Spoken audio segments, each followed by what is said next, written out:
one of the best things in film festivals aren't only the films, aren't only the new knowledge you acquire when you find out all the different films cultures that are all around the world, but getting to know friends, experts who share or don't share your view of film. And one of those is for sure our friend Dennis Bro. He's a researcher, he's a writer, novel writer, and he writes a lot about TV series. So, Dennis, as with this year we don't have Cannes, we wanted to talk with you. How are you? I'm okay, despite no con. I guess I'm hoping for Venice. Venice is still open. They're still talking that it might happen. So we shall see. And if it's safe or they can figure out a way for it to be safe, that would be great, but we'll see. Meanwhile, I've sort of gone back in the past to Hollywood in the 1940s. Yeah, I know because Subject of my novel. I've enjoyed one of the things that is supposed to have been the advantages of this quarantine. It's that we should have more time for reading. I don't know if it's your case or if you have even done more writing, but I've enjoyed. I'll never forget these days, not because of what they are, but because of Left of Eden. What a great novel, Dennis. I think it's like the project of a lifetime, isn't it? Because it has a lot of your research, it has a lot of great characters. Well, it's congratulations, great novel. How did you do it all alone? Well, I was thinking about, I always wanted to write a detective novel, and I was thinking about, well, what do I know best? What area? Because people write detective novels about places where they live, and I live in Paris. I've also lived in New York. I lived in LA for a while, but what I knew best was Hollywood in the 1940s, before I was born, because I wrote two books about it. The first is called Film Noir, American Workers in Post-War Hollywood, and the second is called Past Crime and International Film Noir. So I knew the area and I knew the time period pretty well, and I love detective novels, particularly, Dashiell Hammett, Raymond Chandler, and Ross MacDonald. Sure. And my sort of all-time favorite is Lou Archer, Ross MacDonald. And Ross MacDonald really writes about the kind of sordid life that goes on just outside LA and just on the periphery of the film industry, and people who didn't make it, and that's always been interesting to me. I guess, the great film about that is David Lynch's film Mulholland Drive. But Oh, anyway, yeah. I wanted to write a novel, and the first one, this is a trilogy. The first Yeah. one has to do with the Hollywood Blacklist, and the detective has just gotten kicked off the police force. We don't know exactly why. It looks like he might be corrupt, but Yeah. we don't find out really until book 3. He might have gotten kicked off because he was honest rather than that he was corrupt, but we can't be sure. At any rate, he set up a little office on Bunker Hill, this sort of sleazy section of LA that's not very well patrolled, and that you see in a lot of the film noirs in the 40s, actually. He's sort of open for business, and this guy comes in who's an accountant with a studio. It's kind of like a fledgling studio trying to take on the major studios. They want him to babysit this actor. The Yeah. background here, though, is that the whole town is agitated and anxious after 10 writers, actors, and producers, finally were sentenced to jail time in the wake of the House Un-American Activities Committee, or HUAC, hearing, and no one knows what will come next. So that's sort of the background in which our hero, or lead character, Harry Palmer, gets hired to kind of babysit this actor. And the actor has political leanings. He's very popular, but he's gone to this studio, this small studio. This was the era of independent studios. They were really starting to get popular right after the war, from 46 to about 48. And they were challenged to the major studios. And actors, once they finished their contract, were going and working with these independent studios because they had much more freedom. Maybe a little bit like actors today, or like today, working with Netflix, something like that. Mm-hmm. At any rate, so Harry goes to see the actor, and there's this writer who's talking about kind of unionizing, and also he's talking about just coming back from what happened at the Blacklist, or what happened in the HUAC hearings, where he's been assaulted, they've been charged, and they couldn't possibly go to jail. And so everyone's really kind of terrified. And it's in this atmosphere that Harry starts his investigation to see, because someone is blackmailing the actor. They were called badger plots, or blackmail plots, because they just badgered. There's Hollywood in the late 40s was a place of independent studios. It was also, of course, a place of gangsters, and had been. Yeah, that's what you show in the book. Yeah. Completely. That had been exposed in the early 40s, but they were, of course, still there. And gangsters were operating in this kind of netherworld of the Hollywood clubs. Because there was a kind of breakdown of the studios. The studios had less money, and so a lot of business now was being transacted in these clubs at night, and that's where the gangsters kind of came in.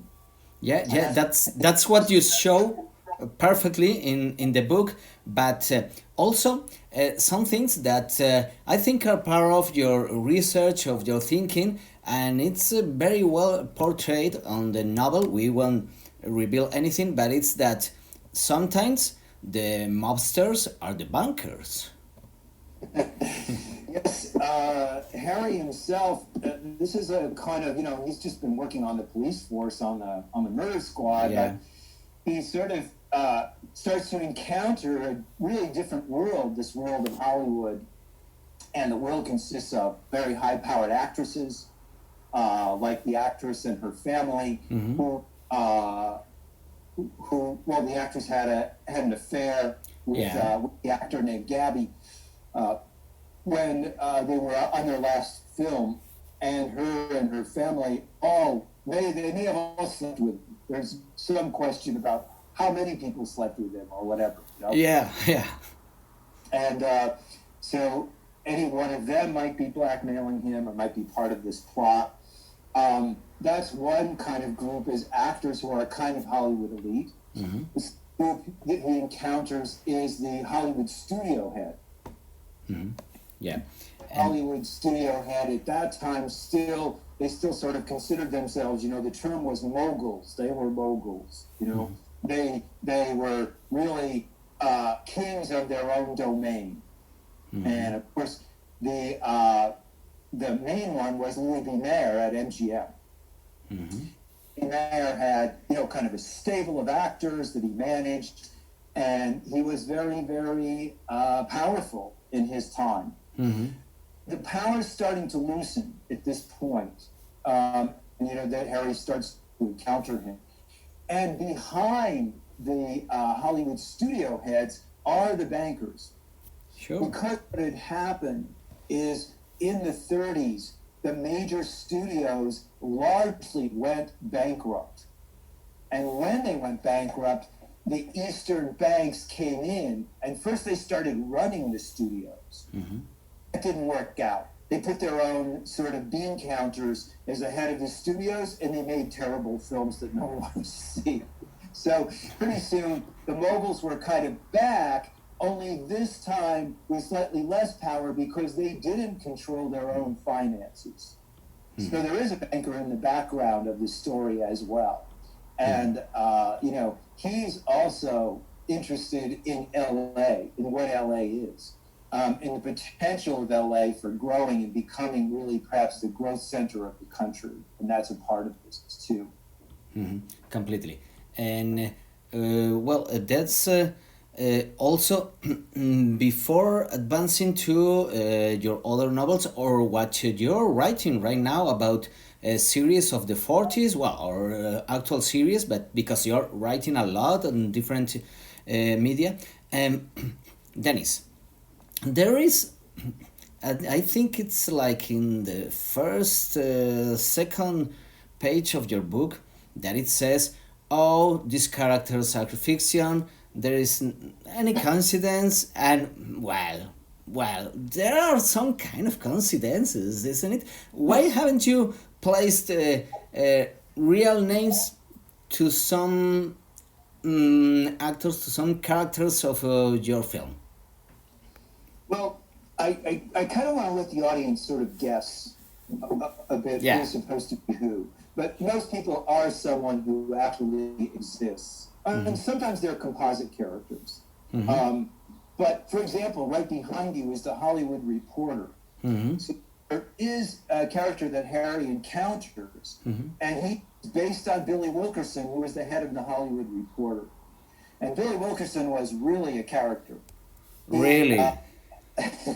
He claimed to have brought on the blacklist all by himself. Yeah. He was very right wing. You know, he really ruined a lot of people's reputation. He also claimed that he was pure as, you know, the driven snow, and he had, I think he had 5 wives or maybe 6 or something like that. Oh my, I didn't know that because I'm doing my research about media and festivals, and well, he's quite a character, but I didn't know He's quite a he's character. 6 I wives. think there's a line in the book where Harry says,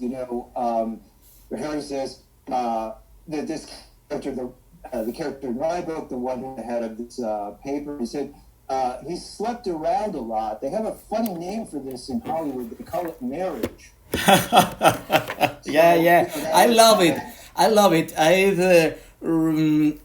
I really took note of that. It's very funny. So he's sort of there. He also has a meeting with J. Edgar Hoover in the book. Of course, they were friends. Yeah. And he also has a meeting with one of the actresses in the book, and that leads Harry to figure out something about her and something about her secret. Yeah. And I will tell you, she is kind of based on Lana Turner. We'll say her name is Lena Trainer, so that should give you a hint. Yeah. It is kind of based on Lana Turner, and you can sort of guess. I wanted to have the audience have some fun with trying to guess who some of these people were. So I think completely. Very few actual people in the book, but Hoover shows up in the book, and so does Walt Disney at a strange point. Oh, the Disney, let's call it a scene, the Disney moment Yes, just a is moment. great It's a cameo. and portrays who he really was. Yes. Harry sees him coming out of the FBI office. Yeah. And he's just been awarded a junior G-Man badge, and he's beaming. That really was Disney. Disney and some of a few of the other studio heads before the HUAC hearing in September, they actually called HUAC to Hollywood, and they testified against their own workers, mainly because Disney was really upset over a cartoonist strike in 1941. He wanted to get back at the unions. The whole HUAC thing was really an attempt to tame the Hollywood unions, and then the second part of it was an attempt to tame the Hollywood guilds, the Writers Guild, the Producers Guild, the Directors Guild. That's really what it was largely about. But Dennis, as you told us, it is a trilogy. So, Yes. there's also a funny thing that any reader can guess that you always, I think, relate to actual times. So the blacklist may be related to actual times, but your next one may be related to the presidential campaign, even to Trump, Biden, and Bernie Sanders. And that's set in the 40s. How does it link each other? Yes. Well, the second book, which I'm writing now, I'll probably be finished with it in another month, is called Hello to Arms. So it's, that's a kind of takeoff on Hemingway's book, A Farewell to Arms, after World War I. Well, after World War II, unfortunately, there was a hello to arms. After the U.S. and the whole world had already been through a traumatic war. and Harry gets sort of caught up in this investigation and trying to because this black man named Horace Williams comes to see him, and Horace has been fired, let go, because he's kind of losing his mind because he's been in these sort of fumes working in this airplane plant. But Horace knows something. He's lost his memory, but there are things that are sort of coming back to him about the plant, and perhaps nobody wants him to know, and nobody wants his memory to come back. So it's by the way, just to say of Left of Eden, I'm talking about it in terms of politically and socially, but just so you know, there's lots of murders, there's lots of muggings, there's lots of fun blackmail. Yeah. Well, as we learned, and there is a trail of murder and blackmail which keeps leading him further and further up the Hollywood hills. So I will say that. In this one, he follows the trail of Horace. Horace wants a house. You know, he says he wants to get paid and he wants a house, and Harry's out to help him. But eventually, don't want to give too much away, but Horace falls on bad times, and then Harry really has to sort of swing into high gear to help him. And the other thing that's going on is Harry gets hired, also in the first part of the book, to help the Henry Wallace campaign. Now, in terms of the U.S., the current situation, Wallace ran an independent campaign for president in 1948. And Wallace was for peace. He was against raising the military budget. He was against war with Russia. And he was also a big champion of both labor in terms of unions, because he was a sort of what was left of the New Deal from Roosevelt. And he was also a champion of equal rights for Negroes or blacks at the time. So there's a leak in the Wallace campaign. And this is in L.A. They have a headquarters in Santa Monica. And what they're saying is every time they try to do something, somebody shows up, and it's like they know their movements. So Harry's hired to find the leak. And he goes and interviews the Democrats and the Republicans. And what kind of emerges in terms of our own time is that, the Democrats and the Republicans are a little bit like Trump and Biden. Yeah. They're both shifty, and Harry can't trust either of them. And Wallace, in our time, is kind of like Bernie Sanders, you know, who actually is a politician with integrity. I know one comes along about every 50 or 60 years. Anyway, that's part of what he's doing. That's a second case. So he's pursuing two cases. The second case is to find out and plug the leak in the Wallace campaign. This is about a lot about this sort of restoring of the defense budget. That's what Harry gets sort of involved in, sort of tracking. Go ahead. Yeah. Oh, and then the third book of the trilogy. Yeah, I was going to ask you about it, and we'll talk. I guess that with Biden, Trump, and Sanders, we have a problem like we had a problem with Thomas Piketty. I'm more Biden guy. I guess you are more Sanders guy. Well, anyway, the third book is and also there's the Mexican community, LAPD, I guess. Yes, the third book has something to do. Well, the second book has to do somewhat with the African American community in LA. Yeah. Because there's Horace, named after the Roman poet Horace for some reason. Yeah. And Horace's girlfriend is named Dixie, who's also black, and well, of course, Dixie represents the South, so both of them have names that are kind of strange. And both are very, very interesting characters, and Harry gets involved with sort of both of them. The third book has to do with the sort of Mexican heritage in LA, which is a major part of LA. There is a show right now about that, but unfortunately, it's not very good. It's set in 1939. And it's called City of Angels, and it's a part of a franchise Gosh, I can't think of the name of the franchise at the moment. But it's a part of a franchise, but it's essentially kind of a standalone called City of Angels. But unfortunately, it's kind of cliched and it doesn't go that deep into the Mexican heritage in LA, which is a major thing. But the third book is called The Precinct with Golden R. And I don't know, the title refers to a film with Frank Sinatra about Frank Sinatra, where Frank Sinatra is a character with a heroin addiction.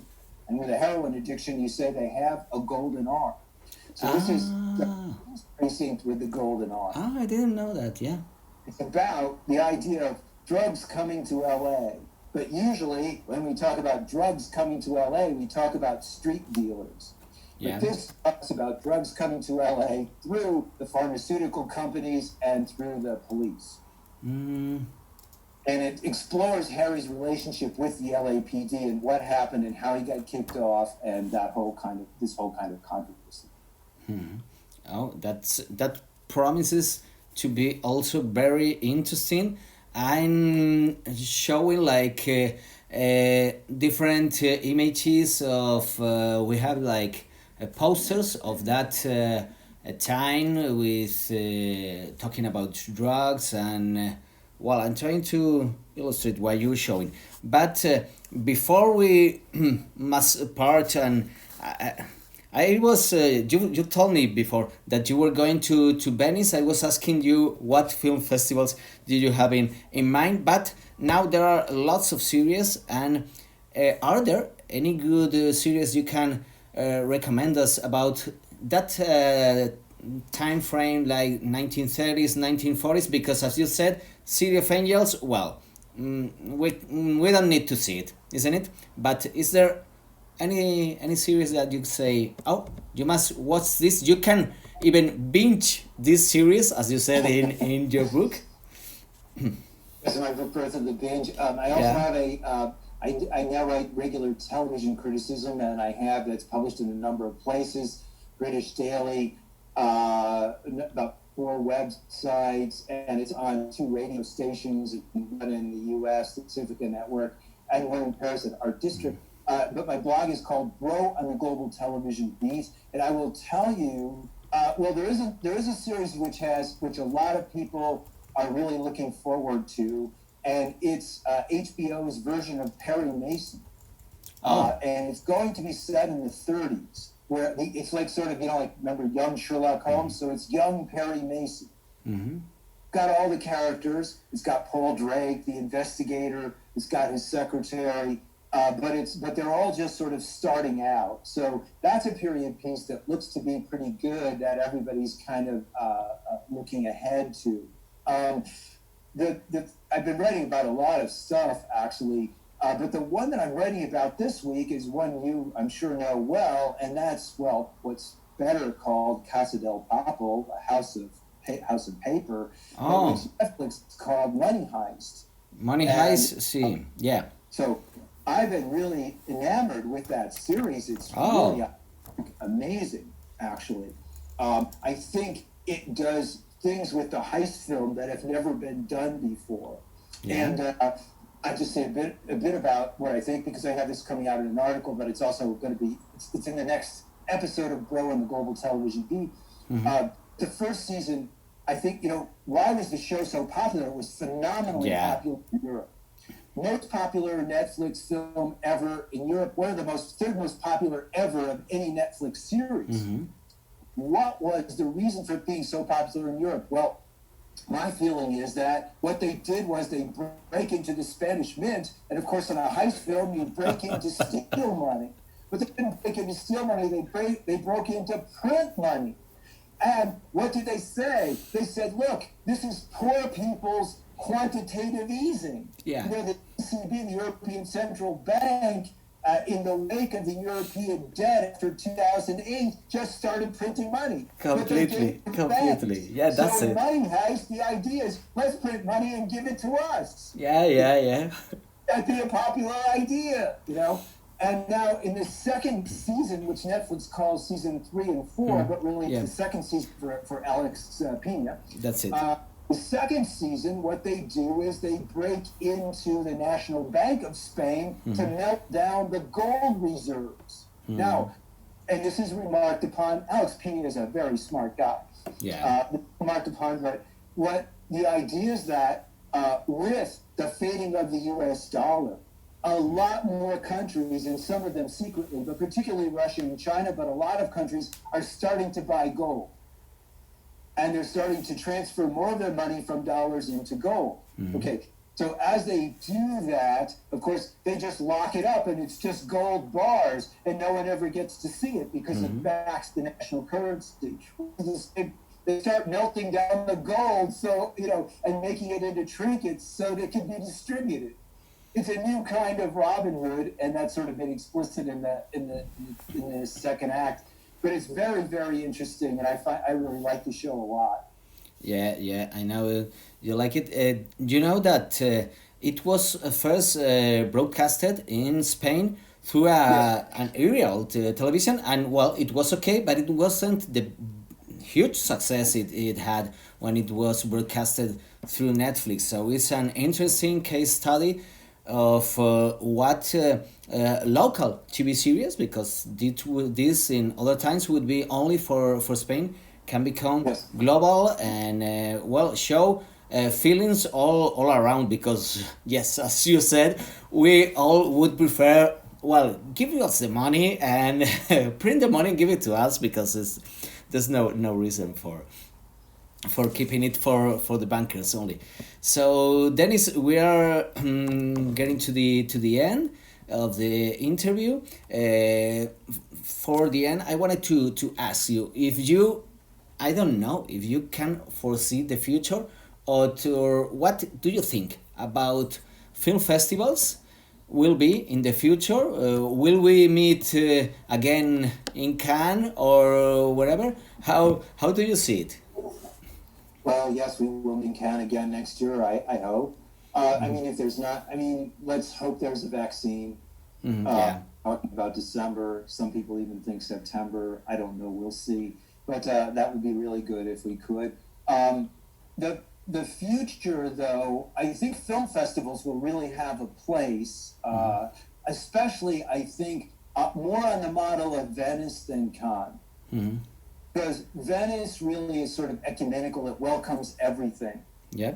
That the streaming services are there, the European independents are there, American Hollywood studios are there, experimental films are there, 3D is there, I think the film festival will become more a festival of the moving image, rather than a film festival for theater goers.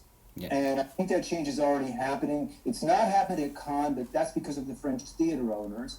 They have sort of refused.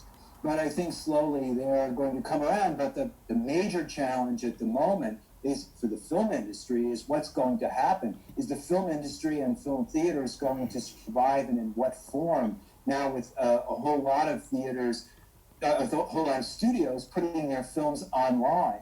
So we will see, because the AMC theaters, these are the first or second leading theaters in the U.S., immediately blacklisted Universal when Universal put one of their films online. So it's going to be a war for a while before they sort of realize, which they usually do, how they all can profit, off of our money. Completely. We have to swap festivals one year, and you go to Toronto and I go to Venice, because for what you're telling me, it's like a similar philosophy. And this year they told Toronto will be like a mix of online events and on-site events, because there is no time frame for opening everything. And maybe interesting that how festivals deal with online and not online, and how is the future of the film festivals mixing and showing that different kind of films that you told us.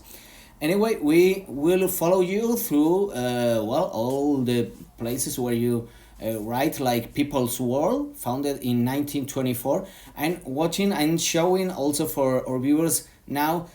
You like the myth of Robin Hood a lot, because you wrote about the series Robin Hood in the neoliberal age, so our viewers can read about it. Yes, And that's a Netflix series called Thieves of the Wood.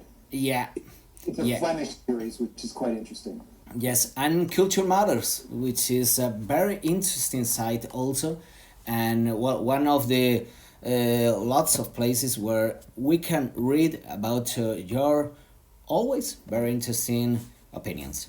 Yes, and if you'd like to, Sure. you can subscribe to my blog, Bro on the Global Television Beat, and if you just type that into Google, it will come up. BGTV, I love the latest episode. Okay, perfect, bro, and the global television beat. That's your Yeah, so personal we'll blog. talk about a lot of shows in the global context. We talk about the issues around the streaming services, and yeah, we just cover a lot of global television. Yeah.